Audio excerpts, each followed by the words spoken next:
একটা ভালো থাম্বনেল ওইটা নয় যেটা এড করার জন্য কিছু না বাঁচে। একটা ভালো থাম্বনেল সেটা যেটা রিমুভ করার জন্য কিছু না থাকে। আর এই সিক্রেটটা ডিকোডিং ওয়াইটি জানে, বাট আপনি জানেন না। এজন্যই ওনার থাম্বনেলসে এত ক্লিক আসে, বাট আপনি শুধু দাঁড়িয়ে দেখতে থাকেন।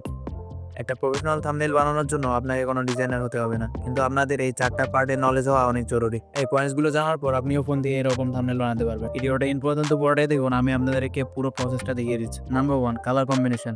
আপনার যে কোনো কিছু বানানোর পূর্বে কালার সাইকোলজি জানা অনেক জরুরি, কিন্তু সবকিছু ঠিক থাকার পরেও আপনি এমন কিছু বানিয়ে ফেলবেন। কালার কম্বিনেশনে দুটো জিনিস আসে, কমপ্লিমেন্টারি কালার্স আর কন্ট্রাস্টি কালার্স। সহজ ভাষায় কমপ্লিমেন্টারি কালার হলো সেটাই যেটা একটা আরেকটার সাথে কমপ্লিমেন্ট করে, মানে একটা আরেকটার সাথে ভালো লাগে। ফর এক্সাম্পল, এখানে গ্রিন আর রেড কমপ্লিমেন্টারি একে অন্যের, ইয়েলো অ্যান্ড পার্পল একে অন্যের কমপ্লিমেন্টারি, কিন্তু ব্লু আর পার্পল একে অন্যের কমপ্লিমেন্টারি নয়। আর কন্ট্রাস্টিং কালার সেগুলো যেগুলো একে অন্যের অপোজিট। ফর এক্সাম্পল এটা ডিগোডিং ওয়ার্ডি, এলব্রো, ইভেন ক্রুব্রাটি, এই তিনজনও এই red and green colour combination use করে নিজেদের থাম্বনেলসে। আর আপনারও থাম্বনেলস বানিয়ে নিতে এই দুটা কালার কম্বো ইউজ করতে হবে। যদি আপনার কালার সাইক্লোজি ক্লিয়ার হয়ে থাকে, তাহলে এখন আসা যাক টেক্সট কনসেপ্টের দিকে। টেক্সটে আপনি কোনটা ফন্ট ইউজ করছেন এটা আপনার পুরো থাম্বনেলের ওয়াইপি ইফেক্ট করে। ফর এক্সাম্পল, আপনি দেখতে পারেন কিভাবে ফন্ট চেঞ্জের কারণে এটা আনঅ্যাট্রাকটিভ লাগছে, কিন্তু আপনি যেন এই ভুলগুলো না করেন সেজন্য সেম সেরিফ ফন্টে ইউজ করবেন। এখন আপনি ফন্ট কোথায় পাবেন অ্যান্ড ডিকোডিং ওয়ার্ডি নিজের ভিডিওতে কোন ফন্টের ইউজ করে এটা আমি ভিডিওর সামনে বলে দেবো। এখন তবে থার্ড পয়েন্টে আসা যাক, সেটা হলো স্পেসিং। যে জিনিসটা আপনার থাম্বনেলে সবচেয়ে বেশি স্পেস নেবে, মানুষের লক্ষ্য সেদিকে যাবে। এজন্য you have to make sure যে আপনি সেই এলিমেন্টে ইনাফ স্পেস দিয়েছেন যেটাই আপনি মানুষের নজর আনতে যাচ্ছেন। আর যদি আপনি আপনার থাম্বনেলে ফেস রিভিল করতে চান, তাহলে আপনাকে 80/20 রুলকে ফলো করতে হবে। মানে আপনাকে আপনার ফেসের শুধু 20% দেখাতে হবে, আর বাকি 80% আপনার টপিককে রিভিল করাতে দেখাতে হবে। আর ঠিক এভাবে আপনার যে টাইপের লোকেদের নজর আনতে যাচ্ছেন, আপনার সেটিকে বেশি স্পেস দিতে হবে কম্পারেটিভলি টু আদার্স। এখন এই তিনটা পয়েন্টস তো আপনার থাম্বনেলে একবার ক্লিক আনার জন্য এনাফ। আর আপনার যদি বারবার ক্লিক আনতে হয়, তবে আমাদের চতুর্থ পয়েন্ট সম্পর্কে জানতে হবে, যেটা হলো ব্র্যান্ড কনসিস্টেন্সি। যদি আপনি আপনার চ্যানেলে কনসিস্টেন্সি মেনটেন করেন আর আপনার থাম্বনেল সেম ভাইবে ফলো করতে থাকেন, তো আপনি ইজিলি আপনার কম্পিটিটরসদের থেকে আউটস্ট্যান্ড করতে পারবেন। কারণ লোকেদের থাম্বনেল দেখে মনে করবে ভিডিওটা কার, মানে যাতে অ্যাকশন টাইমকে কম করে দিবে, যাতে জলদি জলদি আপনার ভিডিওতে ক্লিক আসবে, যার মাধ্যমে আপনার সিডিআর হাই হয়ে যাবে। এখন ব্র্যান্ড কনসিস্টেন্সি মেনটেনের জন্য আপনাকে same colour theme of font use করতে হবে। ফর এক্সাম্পল, ডিকোডিং ওয়াইটি নিজের থাম্বনেলে ব্ল্যাক ব্যাকগ্রাউন্ড আর হোয়াইট অথবা গ্রে টেক্সট ইউজ করে।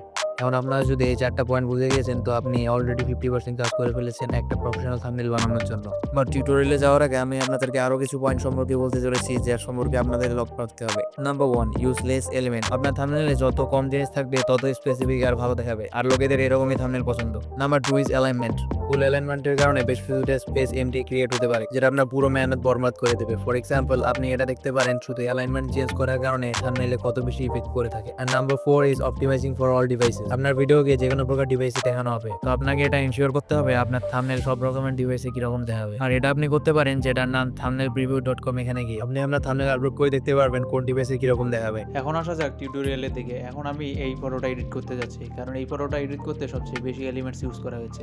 এজন্য আমাকে ক্রোম ব্রাউজারে যেতে হবে এবং সার্চ করব পিক্সাবে। তারপর আপনি পিক্সাবের অফিসিয়াল সাইটে এসে যাবেন। এখন পিক্সাবের সাইটে এসে আপনাকে ব্ল্যাক ব্যাকগ্রাউন্ড লিখতে হবে আর এই ব্যাকগ্রাউন্ডকে ডাউনলোড করতে হবে। ব্যাকগ্রাউন্ড ডাউনলোড হওয়ার পর আমরা চলে যাবো পিএনজি ওয়িং, যেখানে আমরা বাল্বের পিএনজি ডাউনলোড করব। একটু স্ক্রল ডাউন করে আমরা এক্সাক্ট সেম পিএনজি ডাউনলোড করব। এরপর আপনাকে এই ওয়েবসাইটে ইউটিউবের লোগো সার্চ করতে হবে আর এটারও পিএনজি ডাউনলোড করে নিতে হবে। আমরা আবার ক্রোম ব্রাউজারে আসবো আর সার্চ করব লাইট পিএনজি, আর এই পিএনজির ওয়েবসাইটে ভিজিট করে এটাও ডাউনলোড করে নেব। এখন সব এলিমেন্টস এক জায়গায় করার পর আমরা আসবো আমাদের এডিটিং, যেটা হলো পিক্সেল ল্যাব। এখন বেশি কথা না বলে গাইস শুরু করে দেই আজকে এডিটিং।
আর ঠিক এভাবে decodingYt তার এডিটিংয়ের জাদু দেখিয়ে কম সময়ে এত বেশি সাবস্ক্রাইবার্স গেইন করেছে।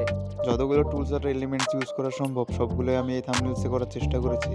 এই থাম্বনেল তো এখন আপনার ভিডিওতে একবার ক্লিক আনার জন্য যথেষ্ট, বাট আপনিও যদি decodingYt মতো খুব কম সময়ে গ্রো করতে চান তাহলে আপনাদের আরও কিছু পয়েন্ট সম্পর্কে জানতে হবে, যা আমার এই ভিডিওতে ডিটেলসে বলা আছে। এখন আপনিও যদি ইউটিউবে বিগিনার হয়ে থাকেন এবং খুব কম সময়ে decodingYt মতো গ্রো করতে চান তাহলে পাশে থাকা ভিডিওটি দেখে নেবেন।